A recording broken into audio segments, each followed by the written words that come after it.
করোনায় বাধাগ্রস্ত হচ্ছে উন্নয়ন লক্ষ্য, চ্যালেঞ্জ মোকাবেলায় জাতিসংঘের রোডম্যাপ চান প্রধানমন্ত্রী।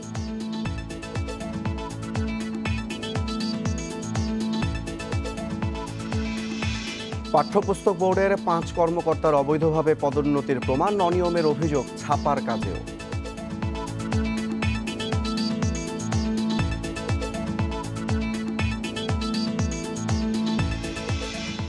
এক মাসের ব্যবধানে কেজি প্রতি 2 থেকে 3 টাকা বেড়েছে চালের দাম, মিলারদের কারসাজির অভিযোগ।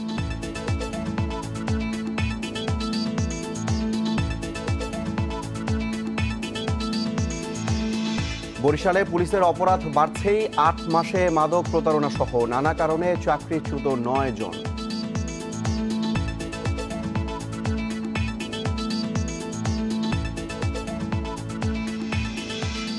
এবং ফেনীর 5 নদীতে অবৈধ বালু উত্তোলন, প্রভাবশালীদের হাতে জিম্মে কয়েক কোটি টাকার বালু ব্যবসা।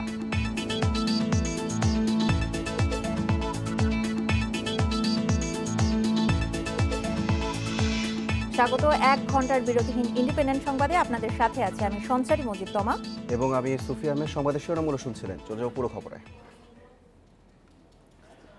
করোনার কারণে 2030 সালের উন্নয়ন লক্ষ্যমাত্রা অর্জন বাধাগ্রস্ত হচ্ছে বলে মন্তব্য করেছেন প্রধানমন্ত্রী শেখ হাসিনা। ভোরে জাতিসংঘের 75তম প্রতিষ্ঠাবার্ষিকী অনুষ্ঠানের উদ্বোধনী পর্বে দেয়া ভাষণে এমন মন্তব্য করেন তিনি। প্রধানমন্ত্রী বলেন, করোনার কারণে বিশ্বের উন্নয়নশীল দেশগুলো সবচেয়ে বেশি ক্ষতির মুখে পড়েছে।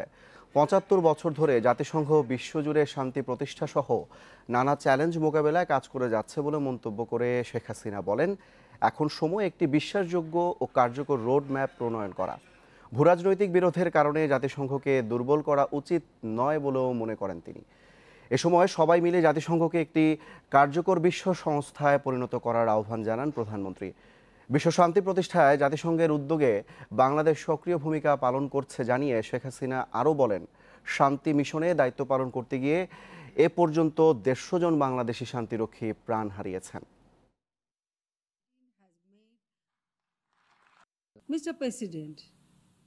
করোনার কারণে 2030 সালের উন্নয়ন লক্ষ্যমাত্রা অর্জন বাধাগ্রস্ত হচ্ছে। বাংলাদেশের মতো উন্নয়নশীল সব দেশই এই সমস্যার মুখোমুখি হচ্ছে। আমি মনে করি, শান্তি স্থাপন সহ বিশ্বজুড়ে নানা চ্যালেঞ্জ মোকাবিলায় জাতিসংঘের উচিত বিশ্বাসযোগ্য এবং কার্যকর রোডম্যাপ প্রণয়ন করা। ভূ রাজনৈতিক বিরোধে জাতিসংঘকে দুর্বল করা চলবে না। আমরা জাতিসংঘকে একটি কার্যকর বিশ্ব সংস্থায় পরিণত করার অঙ্গীকার করছি। দুষ্টচক্রের কবলে পড়েছে জাতীয় শিক্ষাক্রম ও পাঠ্যপুস্তক বোর্ড। 5 কর্মকর্তার অবৈধভাবে পদোন্নতি নেওয়ার প্রমাণ মিলেছে তদন্ত কমিটির প্রতিবেদনে। ছাপার কাজেও অনিয়মের তথ্য দিচ্ছে মুদ্রণ মালিক সমিতি। এনসিটিভি চেয়ারম্যান বলছেন, তথ্য গোপন করে যারা পদোন্নতি নিয়েছেন তাদের বিরুদ্ধে আইনানুগ ব্যবস্থা নেওয়া হবে। জাতীয় শিক্ষাক্রম ও পাঠ্যপুস্তক বোর্ড শিক্ষাক্রম তৈরি এবং বিনামূল্যের বই ছাপানোর কাজ করে প্রতিষ্ঠানটি। এখানেও 5 কর্মকর্তা অবৈধভাবে পদোন্নতি নিয়েছেন বলে তথ্য মিলেছে তদন্ত প্রতিবেদনে। রেজাউল ইসলাম আগের পদ গোপন করে বাগিয়েছেন উপনিয়ন্ত্রকের পদ। একই কাজ করেছেন মাহমুদা খানমও। অভিজ্ঞতার শর্ত পূরণ না করেই উপনিয়ন্ত্রক হয়েছেন আব্দুল ওয়াদুদ চৌধুরী। বিএম জসিমউদ্দিনের সহ উৎপাদন নিয়ন্ত্রকের পদে বসাও অবৈধ পথে। একই অভিযোগে অভিযুক্ত আব্দুর রশিদ। তদন্ত প্রতিবেদনে এ ঘটনাকে অনিয়মের সর্বোচ্চ পর্যায় বলে অবহিত করা হয়েছে। তবে তথ্য গোপন করে পদোন্নতির বিষয়ে কিছুই জানেন না বলে দাবি করছেন অভিযুক্তরা।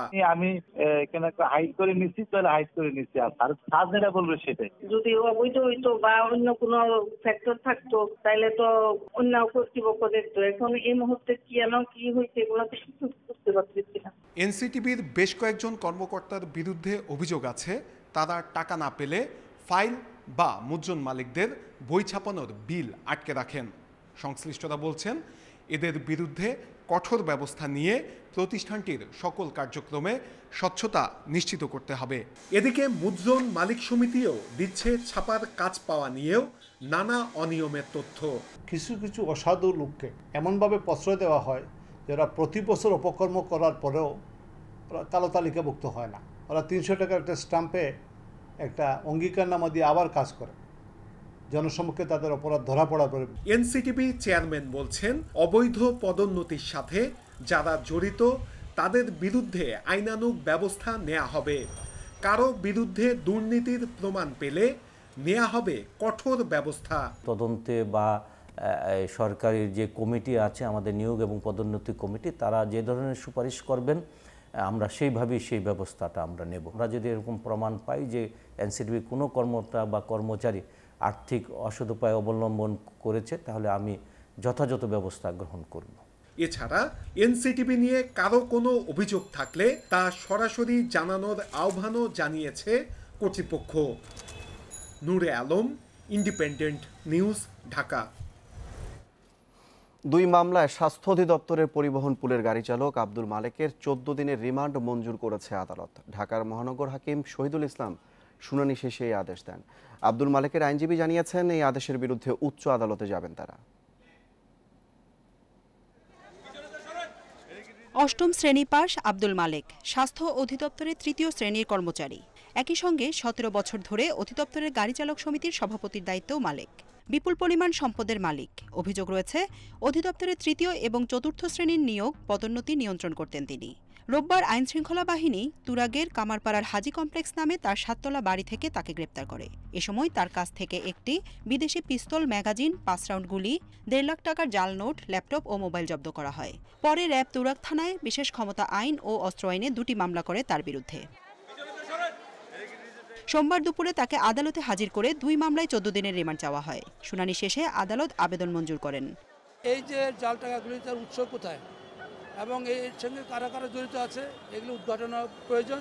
এবং একইভাবে অস্ত্র মামলাটি যে তার কাছ থেকে পাওয়া গেছে সেটা উৎসটা কোথায় এবং এই অস্ত্র মামলার সাথে আরও কারা কারা জড়িত আছে সেটা উদ্ঘাটনের দরকার।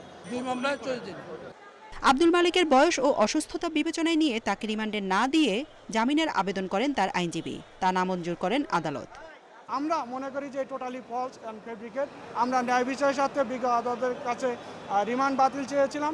বিজ্ঞ আদালতের এই আদেশে ন্যায় বিচার পাইনি। আমরা বিজ্ঞ আদালতের আদেশের বিরুদ্ধে উচ্চ আদালতে যাব। বেশ কয়েকটি বহুতল ভবন ছাড়াও উত্তরার দক্ষিণ রাজাবাড়িতে নিজের 1তলা বাড়ির পাশে 15 কাঠা জমিতে ছেলের নামে ডেইরি ফার্ম করেছেন আব্দুল মালেক। জান্নাতুল ফেরদাউস তানভি, ইন্ডিপেন্ডেন্ট নিউজ, ঢাকা। গাড়ি চালক আব্দুল মালেক সহ স্বাস্থ্য অধিদপ্তরের 45 কর্মকর্তা কর্মচারীর সম্পদের হিসেব চেয়ে চিঠি দিয়েছে দুর্নীতি দমন কমিশন। সোমবার দুদক প্রধান কার্যালয়ের সামনে এ কথা জানান কমিশন সচিব দিলওয়ার বক্স। তিনি জানান, গত বছর থেকে স্বাস্থ্য অধিদপ্তরের মোট 75 জনের সম্পদ অনুসন্ধানে নামে দুদক। অবৈধ সম্পদের প্রাথমিক সত্যতা পেয়ে গত 16 সেপ্টেম্বর মালেক সহ মোট 20 জনের সম্পদ বিবরণী দাখিলের জন্য নোটিশ পাঠানো হয়েছে। প্রাথমিক অনুসন্ধানে আব্দুল মালেক ও তার স্ত্রীর নামে ঢাকায় 7টি প্লট এবং এসব প্লটে 4টি বাড়ির সন্ধান পাওয়া গেছে। দুদক সচিব বলেন, স্বাস্থ্য অধিদপ্তরে একদল কর্মকর্তা কর্মচারী সিন্ডিকেট করে দুর্নীতি করছে।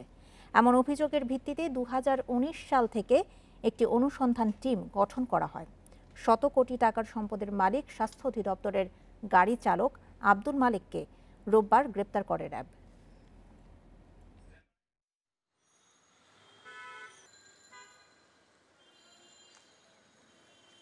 স্বাস্থ্য অধিদপ্তরের বিভিন্ন পর্যায়ের কর্মকর্তা কর্মচারীদের সিন্ডিকেটের মাধ্যমে সরকারি অর্থ আত্মসাৎ এবং অবৈধ অর্থ অর্জন করে তারা জ্ঞাত আয় বহির্ভূত সম্পদ অর্জন করেছেন। এই ধরনের একটি অভিযোগের অনুসন্ধানের জন্য এই টিমটি গঠন করা হয়েছিল। আপনারা দেখছেন বিরতিহীন ইন্ডিপেন্ডেন্ট সংবাদ। সংবাদে আরও যা থাকছে, উত্তর সিটিতে বুথ কম ও সার্ভার জটিলতা, দীর্ঘক্ষণ লাইনে দাঁড়িয়ে থেকে ভোগান্তিতে করদাতারা।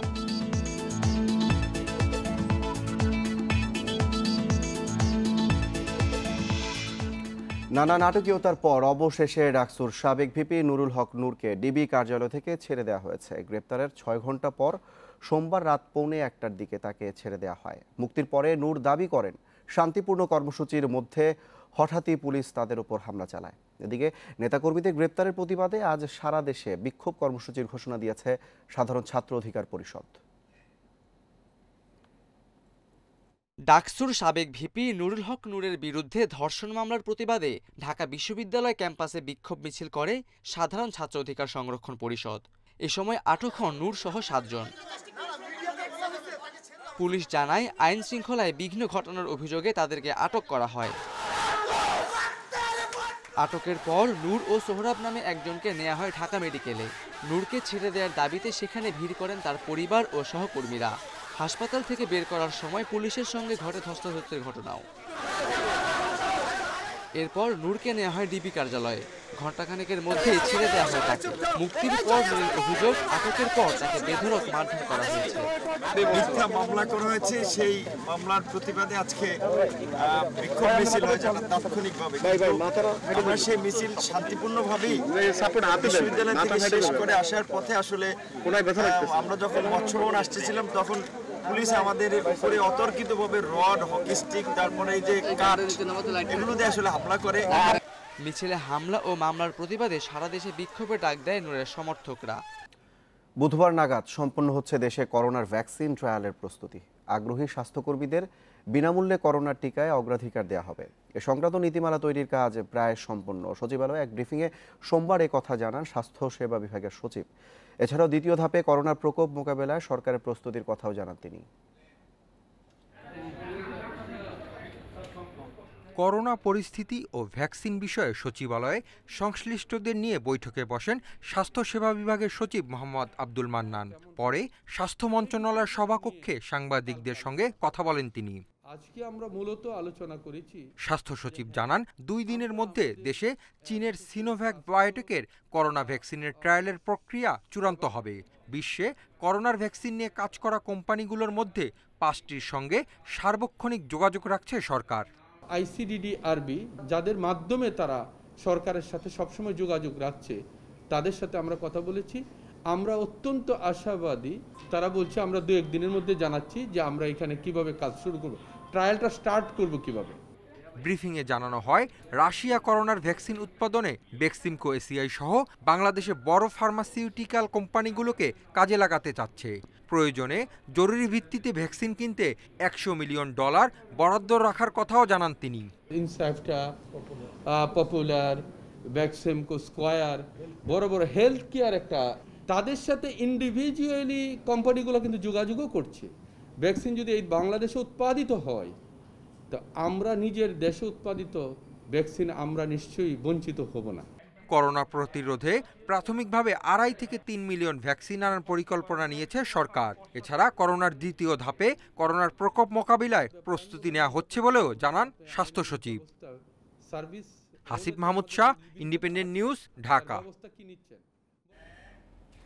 1 অক্টোবর থেকে সৌদি আরবে বাণিজ্যিক ফ্লাইট শুরুর অনুমতি পেয়েছে বিমান বাংলাদেশ এয়ারলাইন্স। তবে এর আগে দরকার হবে ল্যান্ডিং পারমিশন। সোমবার এসব কথা জানিয়েছেন বিমানের ব্যবস্থাপনা পরিচালক ও প্রধান নির্বাহী কর্মকর্তা মোহাম্মদ মোকাব্বির হোসেন। তিনি জানান, ল্যান্ডিং পারমিশন নিশ্চিত হলেই ফ্লাইট ঘোষণা করা হবে। সেই সঙ্গে ফ্লাইট ঘোষণার আগে টিকিট কাউন্টারে ভিড় না করতে যাত্রীদের প্রতি অনুরোধ জানিয়েছেন মোকাব্বির হোসেন। তিনি আরও জানিয়েছেন, যাদের আগে টিকিট কাটা আছে তারাই প্রথমে আসন বরাদ্দের সুযোগ পাবেন। আপাতত মিলবে না নতুন টিকিট।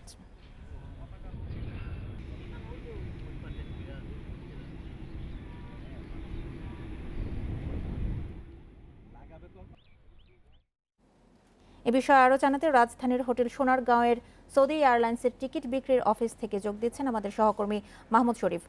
শরীফ, 1 অক্টোবর থেকে তো সৌদি আরবে বাণিজ্যিক ফ্লাইট শুরুর অনুমতি পেয়েছে বিমান বাংলাদেশ এয়ারলাইন্স। এই খবরে আসলে যারা সৌদি আরবে যেতে চান তাদের প্রতিক্রিয়া কেমন দেখছেন? আসলে দেখুন, এই সোনারগাঁও হোটেলের সামনে যারা সৌদি প্রবাসী আছেন তারা টিকিটের জন্য বেশ কয়েকদিন যাবত অপেক্ষা করছেন। কারণ এখানে যাদের ভিসার মেয়াদ শেষ হতে চলেছে কাল পরশু বা 30 তারিখের মধ্যে, আমরা যে বিষয়টি জানি যে 30 তারিখের মধ্যে 35,000 সৌদি প্রবাসীর ভিসার মেয়াদ শেষ হতে শুরু করেছে। তারাই মূলত এখন এই সোনারগাঁও হোটেলের সামনে যে সৌদি এয়ারলাইন্সের অফিস রয়েছে এখানে অবস্থান নিয়ে আছেন। এবং একটি বিষয় হচ্ছে, বাংলাদেশ বিমানের যে বাণিজ্যিক ফ্লাইট পরিচালনার অনুমোদন, সেটি আসলে তারা চাইছেন দ্রুত বাস্তবায়ন। কারণ এখানে ফ্লাইট ল্যান্ডিংয়ের একটি পারমিশনের বিষয় রয়েছে, সেটি এখন পর্যন্ত দেয়া হয়নি। মূলত এখানে যারা আছেন তারা চাইছেন যাতে তারা দ্রুত তাদের যে কর্মস্থল সেখানে ফিরতে পারেন, এবং যদি ভিসার মেয়াদ শেষ হয়ে যায় সেক্ষেত্রে তাদের কিন্তু কর্মক্ষেত্র হারাতে হবে এমন শঙ্কায় তারা এখানে রাত দিন অপেক্ষা করছেন। তাদের যে দাবি, তারা যে কোনো মূল্যে তারা সৌদি ফিরতে চান, কারণ করোনা পরিস্থিতিতে বেশ কয়েক দফা আমরা দেখেছি যে তাদের ভিসার মেয়াদ বাড়ানো হয়েছে। তবে 30 তারিখ পর্যন্ত ভিসার মেয়াদ বাড়ানো হবার পর এখন পর্যন্ত কিন্তু পরবর্তী যে ভিসার মেয়াদ বাড়ানো হবে কিনা এ নিয়ে এখন পর্যন্ত কোনো সিদ্ধান্ত নেওয়া হয়নি। আমরা যে বিষয়টি দেখতে পাচ্ছি যে এখানে যারা টিকিটের জন্য অবস্থান করছেন তাদের কিন্তু গতকালকে আমরা দেখেছিলাম তারা সড়ক অবরোধ করেছিলেন বিকেল 3টার দিক থেকে 4টা পর্যন্ত। এই কারওয়ান বাজারের যে কাজী নজরুল ইসলাম অ্যাভিনিউ রয়েছে এই অ্যাভিনিউয়ের সামনে অবস্থান করে রেখেছিলেন। আপনি দেখতে পাচ্ছেন এখনো তারা সড়কে বিক্ষোভ শুরু করেছে, অর্থাৎ তাদের দাবি যে করেই হোক তারা তাদের কর্মস্থলে ফিরতে চান এবং এই কর্মস্থলে ফেরার জন্য বাংলাদেশ বিমান, সৌদি এয়ারলাইন্স তাদের যে ফ্লাইট শিডিউল রয়েছে সেগুলি বাড়ানোর দাবি জানাচ্ছে। একটি বিষয় হচ্ছে, গতকালকে আমরা দেখেছি সৌদি এয়ারলাইন্স কর্তৃপক্ষ ঊর্ধ্বতন কর্মকর্তাদের সাথে কথা বলেছে। কথা বলার পর এখানে যারা আন্দোলন করছে বা টিকিটের জন্য অপেক্ষা করছে, টিকিটের জন্য যারা অপেক্ষা করছে তাদের সাথে কথা বলেছে। সৌদি এয়ারলাইন্স অপারগতা প্রকাশ করেছে, কারণ তাদের হাতে যেহেতু চার্টার্ড ফ্লাইট পরিচালিত হচ্ছে এখন সৌদি এয়ারলাইন্সের, সেহেতু সবাইকে এই মুহূর্তে টিকিট দেওয়ার কোনো সম্ভাবনা নাই।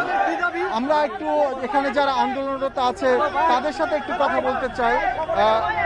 আমরা একটু যারা আন্দোলন করছে তাদের সাথে একটু কথা বলতে চাই। আসলে আপনারা কি দাবিতে এখানে আছেন? ভাই, আমি আমার পারপাসে আসছি। আমাদের বিশাল মেয়াদ 30 তারিখ শেষ। আমি আমার প্রধানমন্ত্রীর কাছে, আমাদের দেশরত্ন শেখ হাসিনার কাছে আমার বিশেষভাবে অনুরোধ, আমরা এত হাজার হাজার প্রবাসী এখানে উপস্থিত হয়েছি, আজকে যেন আমাদের এই অবস্থা দেখে উনি আমাদের সৌদি কর্মকর্তাদের সাথে, সৌদি প্রশাসনের সাথে যোগাযোগ করার পর উনি যেভাবে সুন্দর হয় আমাদের এই বিশাল মেয়াদ ব্যবস্থা নেই। কারণ আমরা চাই আমাদের দেশের উপকার হোক। আজকে বলা হয়েছে যে অফিস তারা ডাইরেক্ট বন্ধ করে দিছে। তারা কি জন্য অফিস বন্ধ করে দিছে? আমাদের সবার বিশাল মেয়াদ, আগামার মেয়াদ সবকিছু 30 তারিখের ভিতরে শেষ হয়ে গেছে। তারা এই কাজটা কিভাবে করলো? আমাদের সকলের দাবি আমরা জানি, আপনারা জানেন। পেঁয়াজের বাজারে অস্থিরতার মধ্যেই বাড়ছে চালের দাম। আড়তদার থেকে খুচরা বাজার সবখানেই মোটা ও চিকন চালের দাম কেজিতে বেড়েছে 2 থেকে 3 টাকা পর্যন্ত। দাম বৃদ্ধির কারণ হিসেবে মিলারদের কারসাজিকে দায়ী করছেন ব্যবসায়ীরা। এদিকে মিলাররা বলছেন ধানের দাম বেশি হওয়ায় বাড়তি চালের দাম। দেশে পর্যাপ্ত চালের মজুদ রয়েছে জানিয়ে খাদ্য অধিদপ্তর বলছে বাজার স্বাভাবিক রাখতে খোলা বাজারে বিক্রির পরিমাণ বাড়ানো হচ্ছে। এখনও অস্থির পেঁয়াজের বাজার। নিত্যপণ্যের এমন টালমাটাল পরিস্থিতিতে পাল্লা দিয়ে বাড়ছে চালের দাম।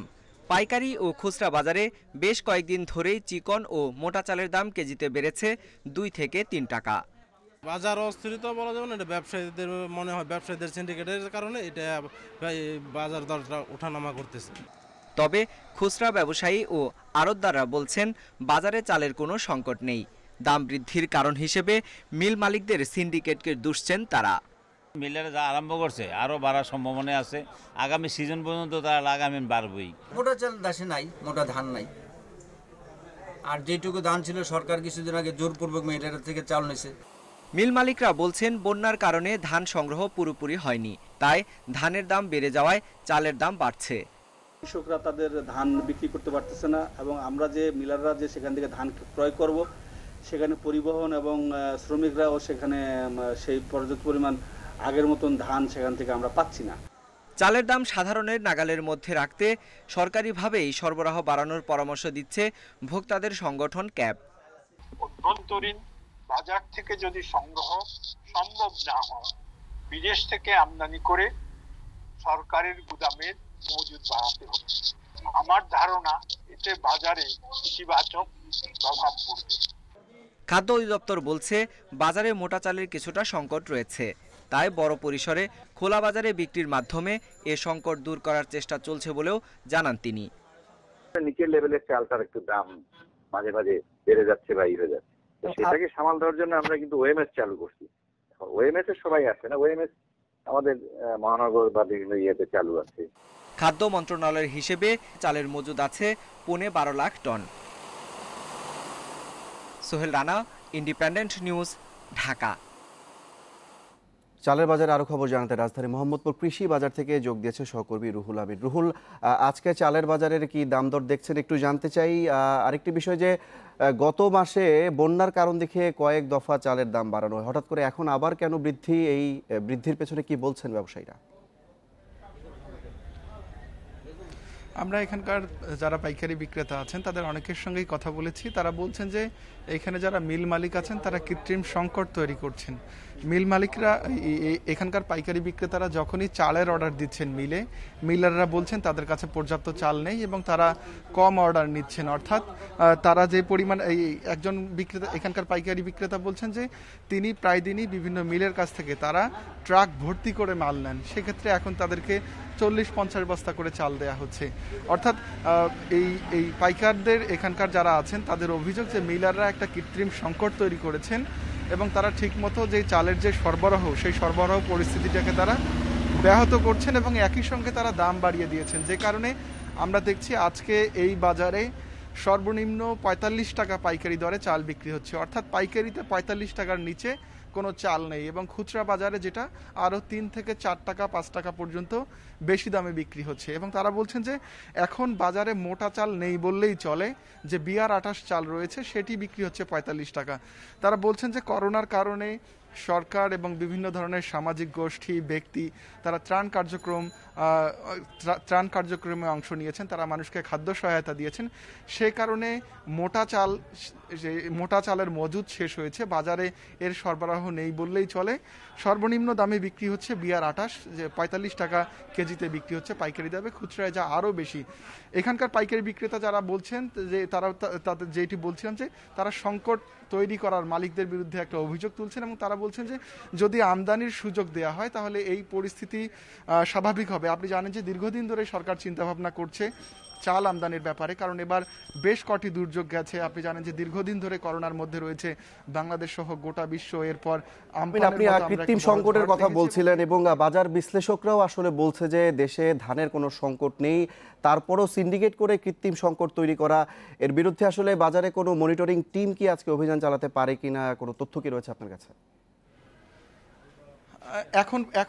এখন পর্যন্ত আমরা বাজার পর্যবেক্ষণে বাণিজ্য মন্ত্রণালয়ের কোনো পদক্ষেপের কথা আজকে জানতে পারিনি। তবে এখানকার যারা পাইকারি বিক্রেতা বলছেন তারা বলছেন যে বাণিজ্য মন্ত্রণালয়ের কর্মকর্তারা নিয়মিত এই বাজারে আসেন, খোঁজ খবর নেন, তদারকি করেন, এমনকি ভ্রাম্যমাণ আদালতও এই বাজারে আসেন, তারা দামের খোঁজ খবর রাখেন এবং বিভিন্ন ক্ষেত্রে জরিমানাও করেন। তবে তাদের অভিযোগ যে এই অভিযান বা এই তদারকি বাজারের চেয়ে বেশি মিলে করা উচিত, যে কোন মিলে এখন কতটুকু চাল আছে বা কোন ব্যবসায়ীর কাছে কতটুকু চাল ধানের মজুদ আছে সেটি খুঁজে বের করার দাবি জানিয়েছেন। তারা বলছেন যে মিলারদের কাছে যদি চাল ধান না থাকে তাহলে সেক্ষেত্রে অবশ্যই আমদানির অনুমতি দিতে হবে, আর যদি মিলারদের কাছে চাল বা ধান থেকেই থাকে সেটি যেন নির্ধারিত দামে বা যৌক্তিক দামে বাজারে সরবরাহের ব্যবস্থা নেওয়া হয়, সেই দাবি তারা তুলছেন। অর্থাৎ তারা বলছেন যে তাদের এখানে তারা এই মূলত বগুড়া থেকে শুরু করে কুষ্টিয়া, নওগাঁ, বিভিন্ন জায়গায় যারা বড় বড় ডিলার আছেন, মিলার আছেন, পাইকারি ব্যবসায়ী আছেন, তাদের কাছ থেকে তারা চালটা সংগ্রহ করেন এবং তারা এই চাল কি দামে বিক্রি হবে না হবে সেই দামটা নির্ধারণ করে দেন এবং তাদের দামের থেকে এই এখানকার পরিবহন খরচ সহ সামান্য তাদের খরচ সহ 1-2 টাকা বেশি দামে এখানে এই আড়তে, এই পাইকারি দোকানগুলোতে দাম বিক্রি হয়। তারা বলছেন যে এই মিলে যদি বা গোডাউনে যদি অভিযান চালানো হয় বা তাদের মজুদ পরিস্থিতি যদি পর্যালোচনা করা হয় তাহলে বাজার পরিস্থিতি স্বাভাবিক হবে, আর সেক্ষেত্রে যদি তাদের কাছেও যদি সংকট থাকে সেক্ষেত্রে তারা বলছেন যে আমদানি করা উচিত। জি নিশ্চয়ই রুহুল আমিন, আপনি সংবাদ সংগ্রহ করতে থাকুন, প্রয়োজনে আবার আপনার সঙ্গে যুক্ত হওয়ার চেষ্টা করবো। রাজধানী মোহাম্মদপুর কৃষি বাজার থেকে জানাচ্ছেন সহকর্মী রুহুল আমিন। সাতক্ষীরার ভোমরা স্থলবন্দর দিয়ে দেশে ঢুকেছে পেঁয়াজবাহী 4টি ভারতীয় ট্রাক। এ নিয়ে 3 দিনে এই বন্দর দিয়ে দেশে এসেছে 40টি পেঁয়াজের ট্রাক। ভোমরা শুল্ক স্টেশনের তথ্য কর্মকর্তা তরিকুল ইসলাম জানান, সোমবার বিকেলে আসা ওই ট্রাকগুলোতে আছে 100 মেট্রিক টন পেঁয়াজ। এদিকে রোববার ভোমরা স্থলবন্দর দিয়ে আসা 5টি ট্রাকের 108 টন পেঁয়াজের অর্ধেকই নষ্ট হয়ে গেছে বলে জানিয়েছেন আমদানিকারকরা। এর আগে 19 সেপ্টেম্বর আগের এলসি করা 722 টন পেঁয়াজ নিয়ে 31টি ট্রাক ভোমরা স্থলবন্দরে প্রবেশ করে। এদিকে অনুমতিপত্র না পাওয়ায় রোববার হিলি স্থলবন্দরে কোনো ট্রাক প্রবেশ করেনি। বন্দরের ওপারে আটকে আছে পেঁয়াজবাহী প্রায় 200 ট্রাক। এছাড়া বেনাপোল স্থলবন্দর দিয়েও বাংলাদেশে ঢুকতে পারেনি ভারতের কোনো পেঁয়াজবাহী ট্রাক।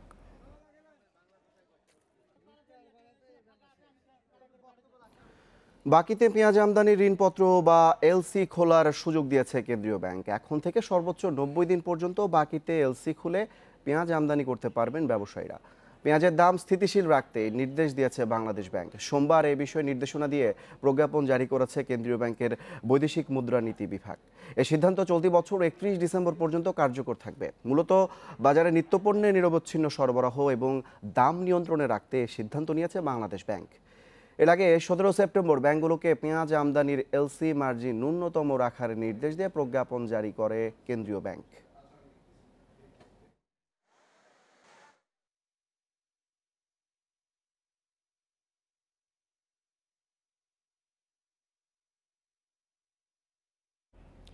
অস্ত্র মামলায় 17 বছরের কারাদণ্ডপ্রাপ্ত আসামি আব্দুস সাত্তার জালিয়াতি করে জামিন নেয়ার পর তা বাতিল করেছে হাইকোর্ট। আসামির আইনজীবী জানান, চুয়াডাঙ্গা আদালতের রায় জালিয়াতির সন্দেহ হলে তিনি অনুসন্ধান করেন। পরে জামিন আবেদনের নথিতে অস্ত্রের ধরন বদলের প্রমাণ পাওয়া গেছে।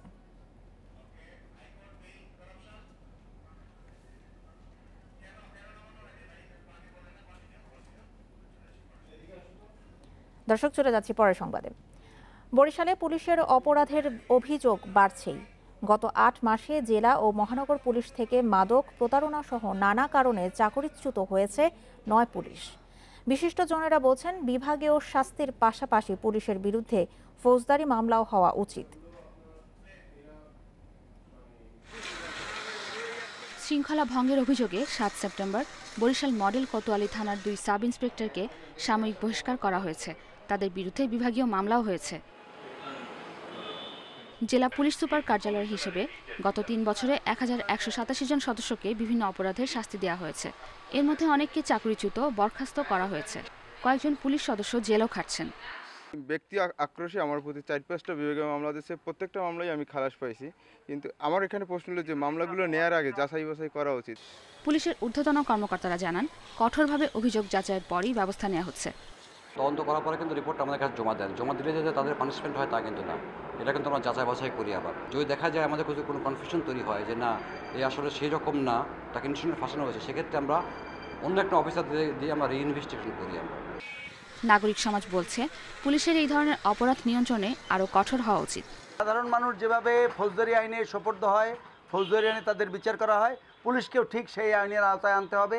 এক্ষেত্রে 1860 সালের যে আইন তা পরিবর্তন করে বর্তমানে এই ফৌজদারি দণ্ডবিধির মধ্যে তাদের আওতাভুক্ত করতে হবে। এটা না হলে পরে এই ক্রাইমকে কমানো যাবে না। এদিকে অপরাধ দমনে দায়িত্বরতরাই অপরাধে জড়িয়ে পড়ায় নিরাপত্তা নিয়ে শঙ্কিত বরিশালবাসী। Independent news desk.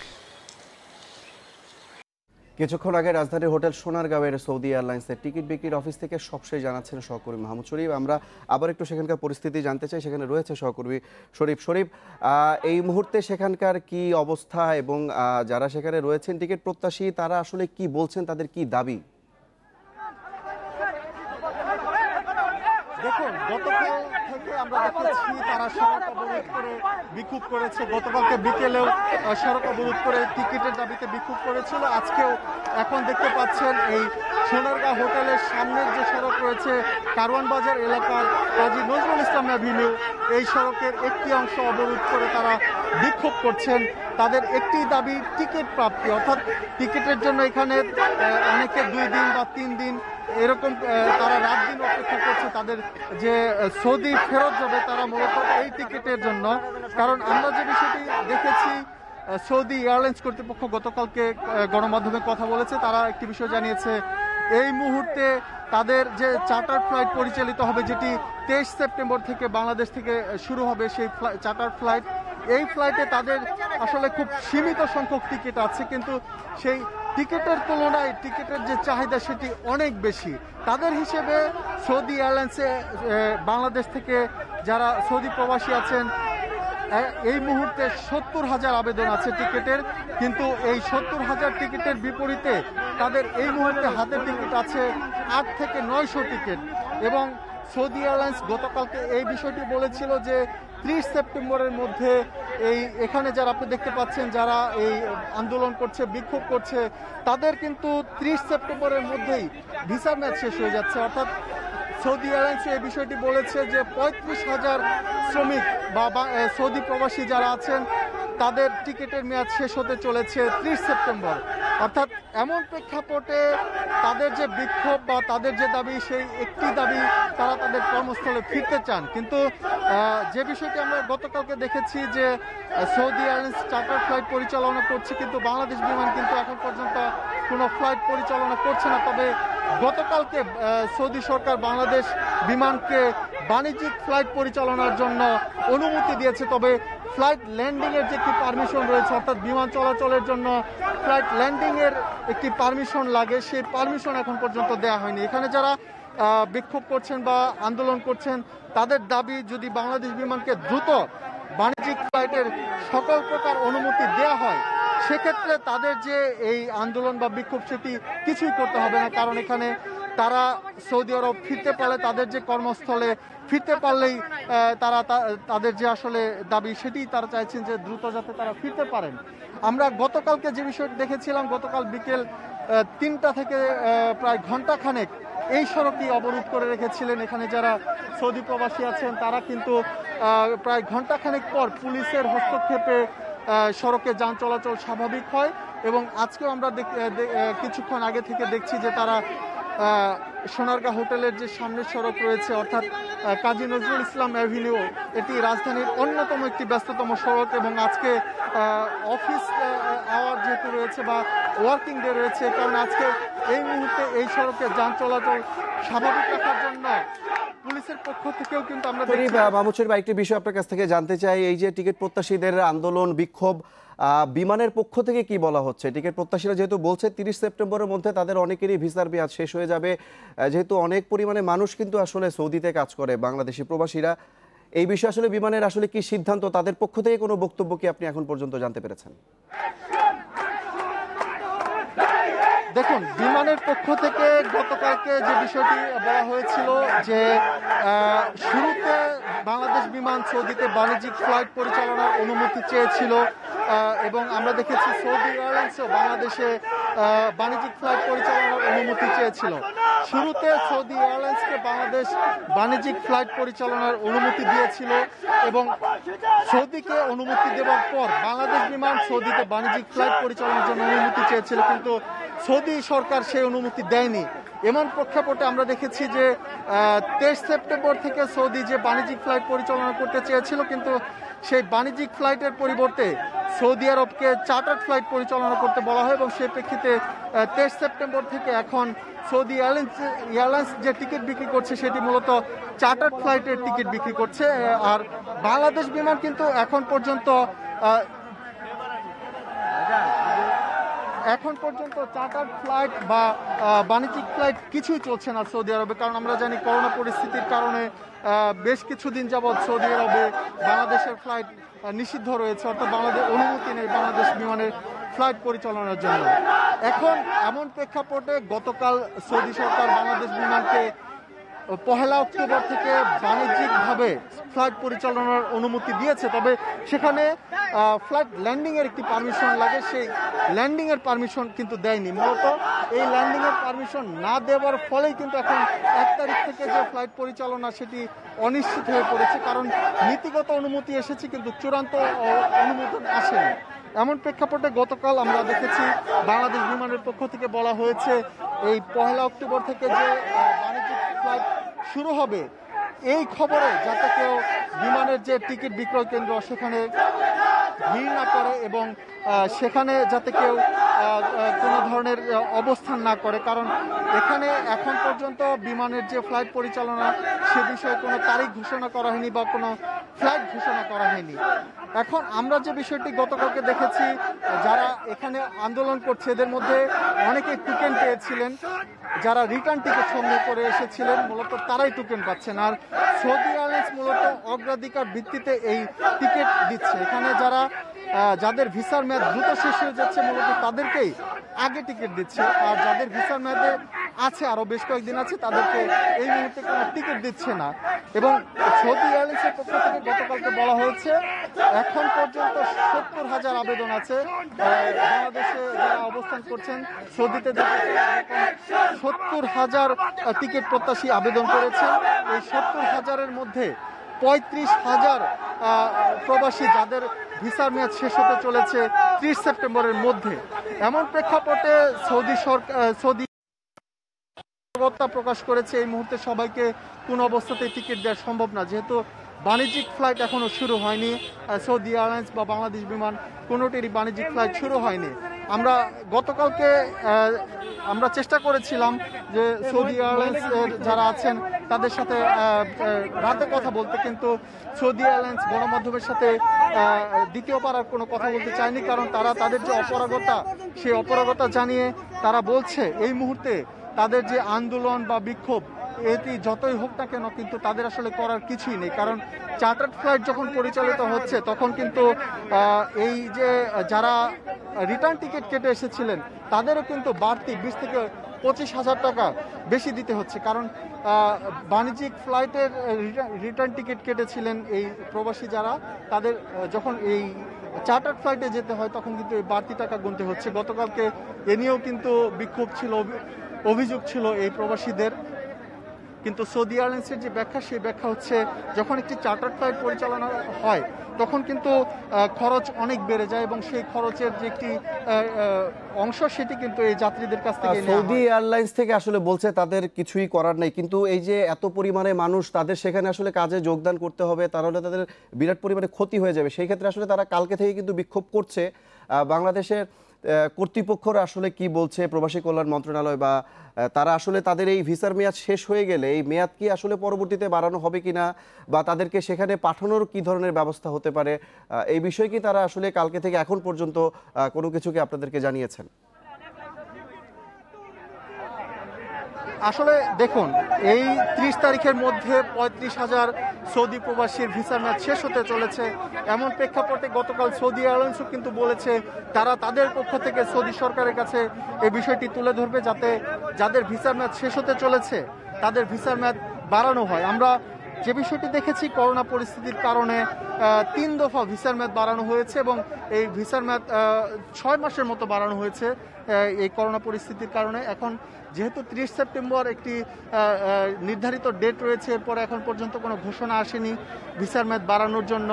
আমরা এমন প্রেক্ষাপটে গতকালকে দেখেছি এখানে যারা ঊর্ধ্বতন কর্তৃপক্ষ আছে তারা সরকারের কাছে বা সৌদি সরকারের কাছে তারা এই বিষয়টি তুলে ধরার জন্য তুলে ধরবেন এমনটি জানিয়েছিলেন। এবং প্রবাসী কল্যাণ মন্ত্রণালয় বা বিমান বাংলাদেশ এবং বা বেসামরিক বিমান চলাচল কর্তৃপক্ষ সবাই কিন্তু এই বিষয়টি সৌদি সরকারের কাছে তুলে ধরছে।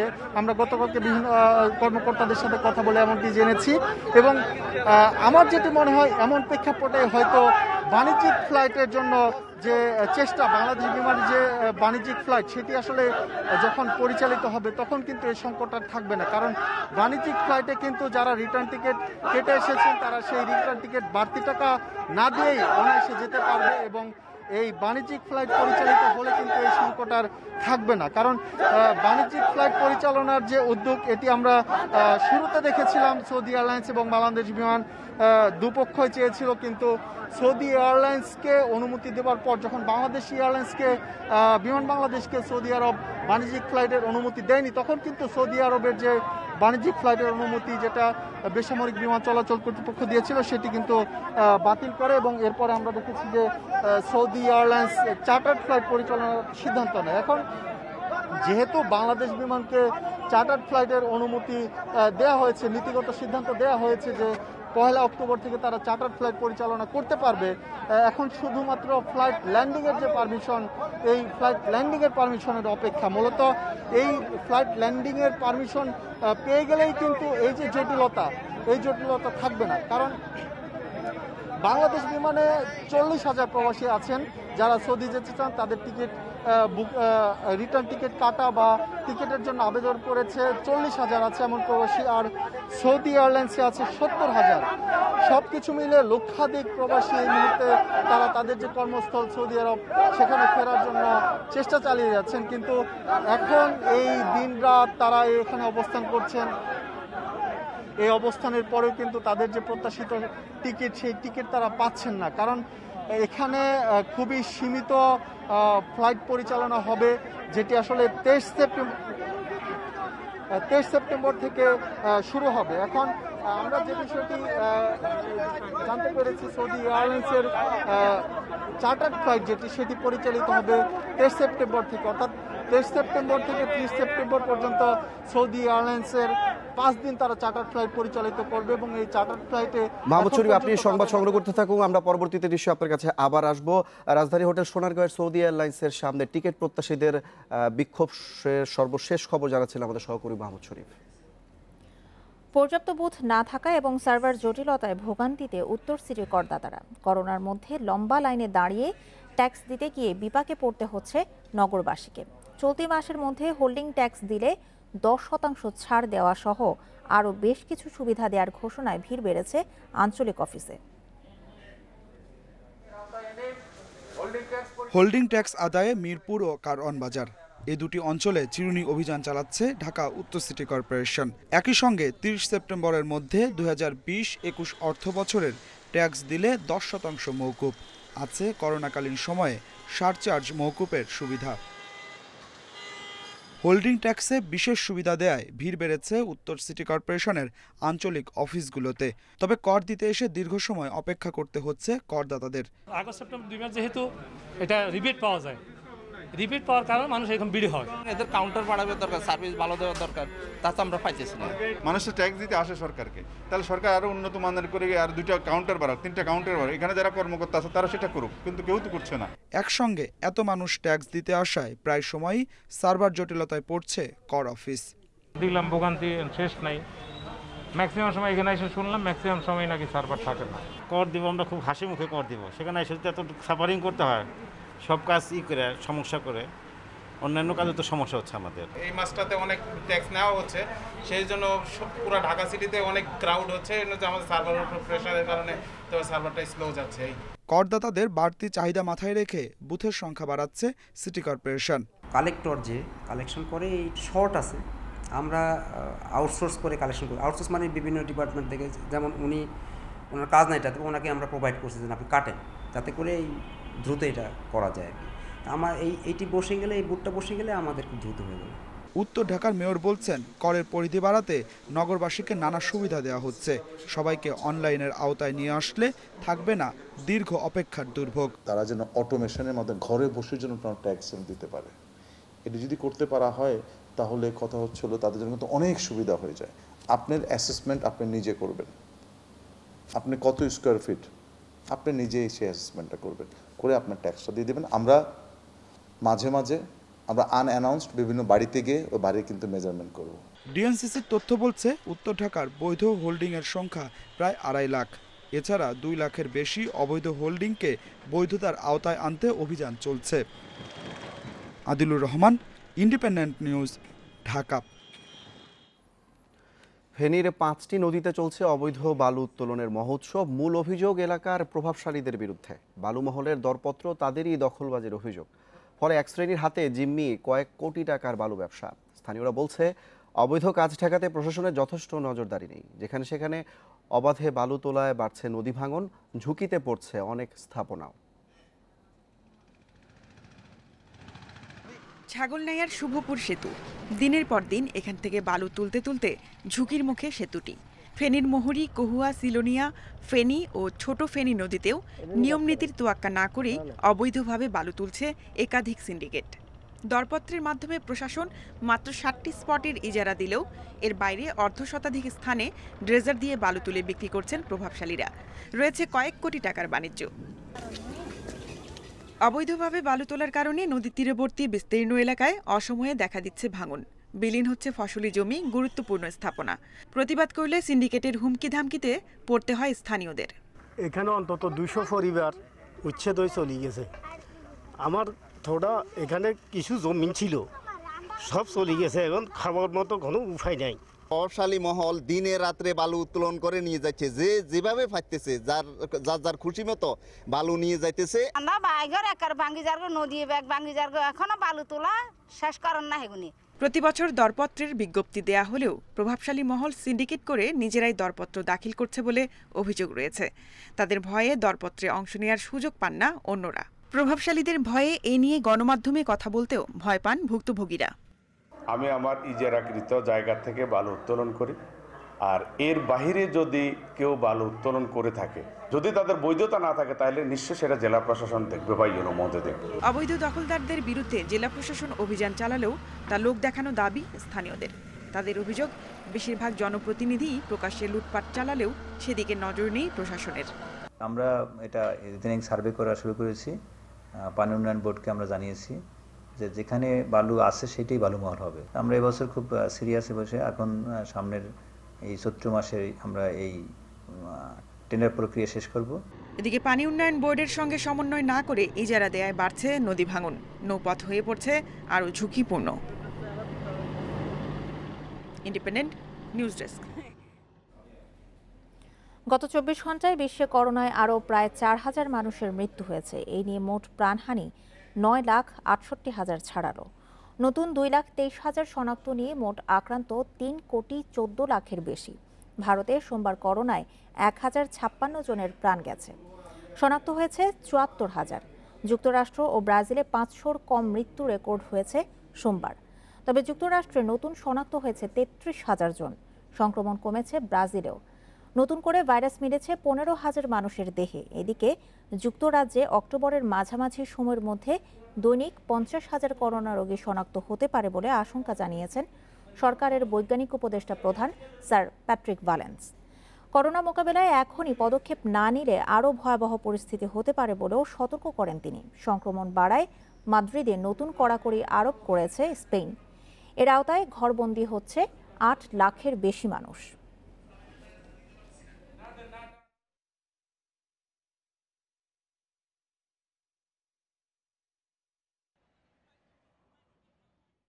আর এই ছিল এখনকার বিরতিহীন ইন্ডিপেন্ডেন্ট সংবাদ। ইন্ডিপেন্ডেন্ট টেলিভিশনের সব খবর আরও বিস্তারিত জানতে চোখ রাখুন ফেসবুক, টুইটারে। এতক্ষণ সাথে থাকার জন্য ধন্যবাদ সবাইকে।